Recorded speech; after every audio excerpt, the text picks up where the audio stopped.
Terima kasih pemirsa masih bersama kami.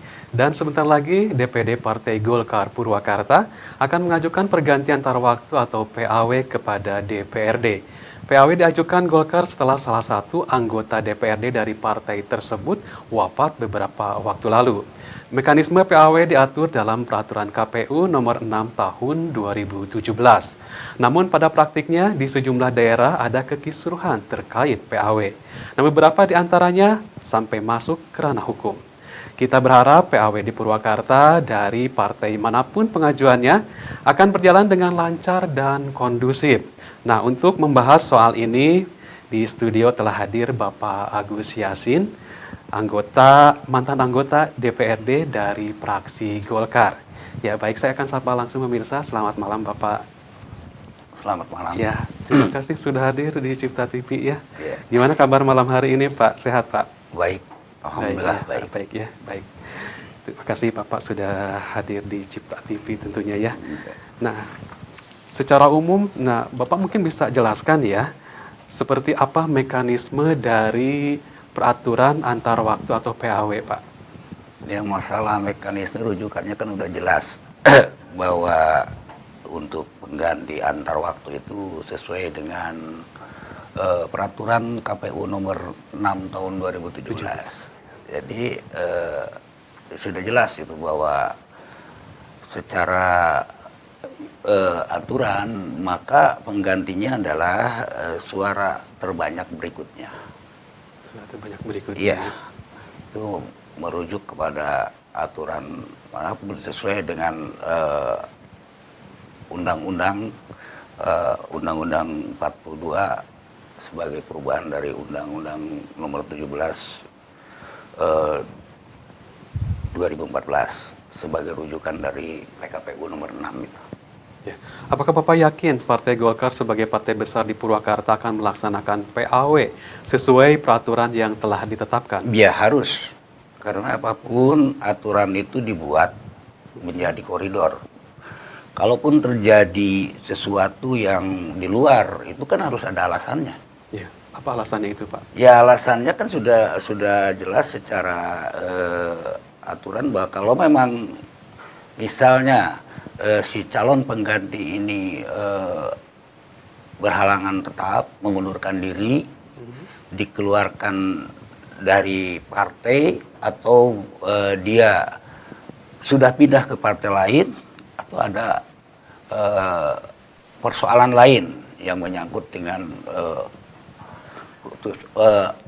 keputusan tetap, artinya misalnya terjerat pidana gitu. Baik. Jadi itu. Ya, nah seandainya dari Partai Golkar tidak mengikuti peraturan KPU dalam mengajukan calon pengganti almarhum Bapak Akun, apa konsekuensinya? Ya itu kan berakibat hukum. Berakibat hukum. Nah, apakah calon nanti pengganti itu memang ada persoalan? Nah, kalau ada persoalan, persoalan apa? Kalau selama ini tidak ada persoalan, kenapa harus jadi ini? Memang itu adalah kebijakan partai, tapi kebijakan partai itu sendiri harus berdasarkan pada koridor peraturan yang sudah ditetapkan. Ya. Kan gitu persoalannya. Nah, jika peraih suara terbanyak berikutnya tidak diajukan sebagai calon pengganti yang di PAW, nah apakah dia bisa menuntut secara hukum, Pak? Ya bisa. Alasannya apa? Kalau dia tidak diajukan, memang ada hal-hal yang menyangkut persoalan yang misalnya sangat prinsip, ya kan? Ya udah dijelaskan dalam aturan itu kalau dia itu mengundurkan diri, calon itu kan, meninggal dunia, juga calon yang akan mengganti itu meninggal dunia atau mengundurkan diri, atau dia diberhentikan dari partai, ataupun dia sudah pindah ke partai lain. Nah itu bisa. Baik. Nah, dengan tata urutan yang selanjutnya kan gitu. Nah, selama ini kan dari sepengetahuan saya setelah almarhum itu kan ada yang namanya UM Sulaiman dengan raihan suara 2.906. Terus yang berikutnya Hajah Ida Mardiana 1.372. Nah, yang keempat Ibu Lina 1.321. Nah, yang keenam Haji Rasmita 810. Nah, yang ketujuh saya tidak tahu itu berapa, tapi di bawah Pak Haji Rasmita. Jadi tata urutannya kan, kalau yang misalnya yang ini tidak diperkenankan oleh partai, alasannya apa? Kalau memang ada alasan yang sangat mendasar, ya bisa. Kan gitu. Nah, kan kalau dalam hal ini masalah PAW, bahwa yang namanya KPU itu bersifat pasif. Pasifnya Contohnya, Pak? KPU itu menunggu dari penyerahan dari DPRD. Nah, DPRD mengajukan atas dasar ajuan dari partai. Nah, partai sendiri menentukan itu melalui pleno. Rapat pleno, Kan ya? gitu. Nah, di dalam pleno ini kalau ada perubahan harus dilampirkan. Harus dilampirkan alasannya apa kalau memang misalnya ada terjadi kekisruhan, ada kehendak. Karena kalau aturan ya aturan harus ditegakkan. Kan gitu. Nah, karena nanti juga kalau memang ada hal-hal lain misalnya dari masyarakat, masukan-masukan, kan itu ada dalam masa verifikasi selama ketika diajukan ke KPU oleh DPR bahwa orang tersebut nanti diverifikasi. Nah, terus ada waktu 5 hari untuk masa sanggah. Katakanlah si A ini tidak setuju dengan alasan ini. Tetapi nanti setelah ada masuk itu, KPU juga komunikasi dengan partai atau dengan instansi tertentu atau dengan orang yang akan menggantikan itu. Gitu persoalannya. Nah, apakah Bapak yakin dalam proses PAW ini KPU dan Bawaslu Purwakarta akan tetap menjalankan perannya secara objektif tanpa terganggu dari intervensi parpol maksudnya, Pak? KPU itu pasti akan berpegang teguh pada aturan. Nah, nanti menanti. Nah, muaranya adalah partai. Kan tadi KPU itu kan pasif. Yeah. Nah, jadi muaranya dari partai. Nanti bibit persoalannya kan di partai. Ya kalau persoalannya bukan KPU, kalau KPU apa yang disodorkan, nah nanti kalau ada berakibat hukum, ya KPU juga akan menghadapi akibat hukum itu. Ya muaranya juga nanti ini kan dari partai, kan gitu kan. Nah, jadi kalau masalah layak tidak layak atau TMS ya tidak memenuhi syarat itu kan, istilahnya TMS tidak memenuhi syarat. Apa yang tidak memenuhi syaratnya kan gitu. Nah, misalnya karena dia wan prestasi atau apa, misalnya indisipliner, nah itu harus ada dasarnya, Pak. Kan gitu. Kalau dia pindah ke partai lain, ada nggak dokumennya? Kan itu pengajuan itu kan dilengkapi dengan dokumen-dokumen, gitu kan. Dokumen ini yang nanti diverifikasi. Atau ada hal-hal lain bahwa dia itu dipecat dari partai, ada nggak bukti pemecatannya? Yeah. Nah kan gitu. Jadi saya hanya orang yang di luar, orang yang pernah juga duduk di dewan, artinya menyarankan bahwa selama itu aturan itu tidak diselewengkan, ya bagus. Nah kalau nanti aturan itu karena aturan itu diatur-atur, nah ini yang jadi masalah.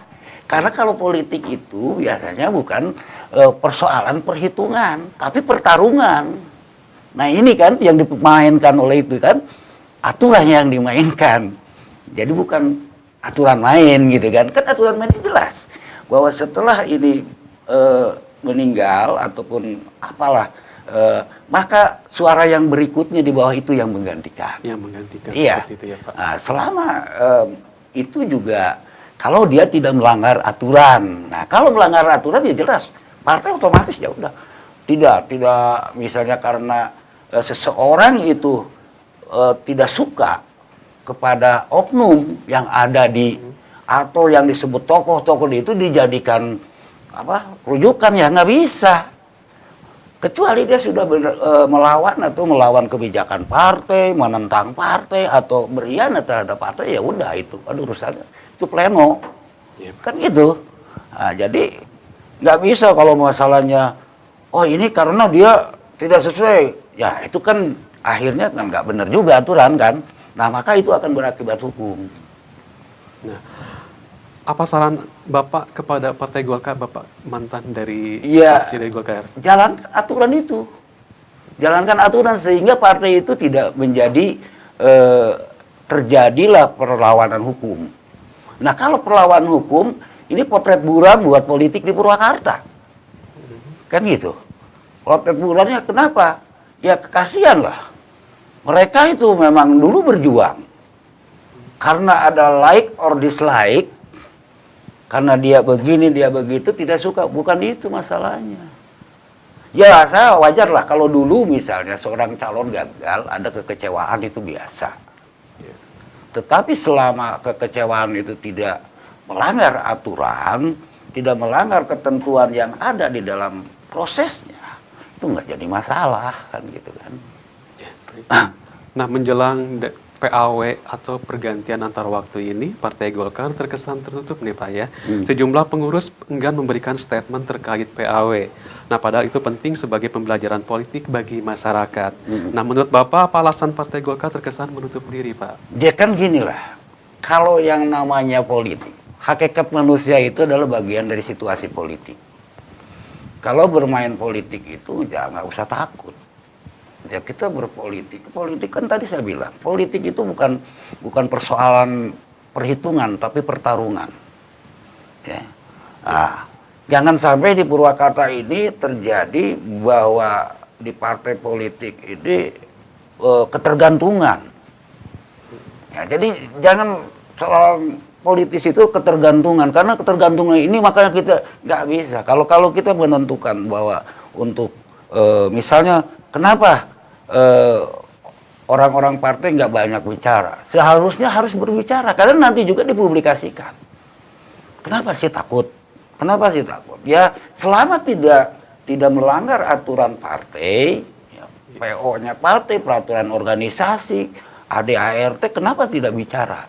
Karena masyarakat juga menunggu siapa nih sebenarnya. Nah memang nanti kan melalui pleno, dan pleno itu kan harus ada resumenya, dasarnya apa, ya kan? Hasil pleno itu menentukan ini, misalnya yang wajib itu ini. Nah, tiba-tiba lain, nah itu kan persoalannya juga lain nanti, akan berakibat hukum kan gitu. Misalnya kan gitu. Pertanyaan terakhir mungkin ya, Bapak sebagai mantan dari anggota DPRD dari fraksi Golkar, apa yang perlu Bapak sampaikan mengenai pergantian antara waktu secara global, Pak? Pertama ya karena memang ini sudah ya artinya sudah terbuka bahwa memang harus ada penggantian, persoalan waktunya kan semuanya juga berpulang pada partai itu sendiri. Ya partai, karena nanti partai akan mengajukan usulan ke DPRD, ya, baru DPRD nanti menyampaikan ke KPU, baru oleh KPU diproses, kan gitu. Nah, jadi intinya di sini janganlah bermain waktu, tapi kan harus mengingat bahwa kepentingan itu, kekosongan itu harus diisi dengan secepatnya, dengan tidak melupakan ya kita misalnya katakannya ada alasan ini kan baru sekian hari bahkan ya oke lah nggak jadi masalah kan gitu kan, manusiawi. Tapi seharusnya setelah kosong ini ya untuk ya sebenarnya kalau memang dibiarkan lama kan rugi juga untuk partainya, karena satu dari 11 misalnya kalau nggak salah 11 ya, dari jumlah yang ada itu kurang satu kan dibutuhkan nanti kan untuk ini kan untuk mengisi kekosongan itu. Ya, baik. Sebagai kontribusinya untuk partai, Bapak kan mantan, apakah ada masukan-masukan? Ya saya menyarankan bahwa secara objektif saya saran kepada partai, kan saya tidak punya kepentingan orang perseorangan ya, tapi kepentingan demi kebesaran partai. Janganlah bermain di dalam satu yang menimbulkan persoalan. Justru di sini Golkar sebagai partai yang artinya partai politik yang tua, ini harus memberikan satu pelajaran dan pendidikan politik kepada masyarakat Purwakarta bahwa Golkar dengan menghadapi persoalan ini ternyata lebih dewasa, lebih bijak dan menghargai dan mentaati pada aturan.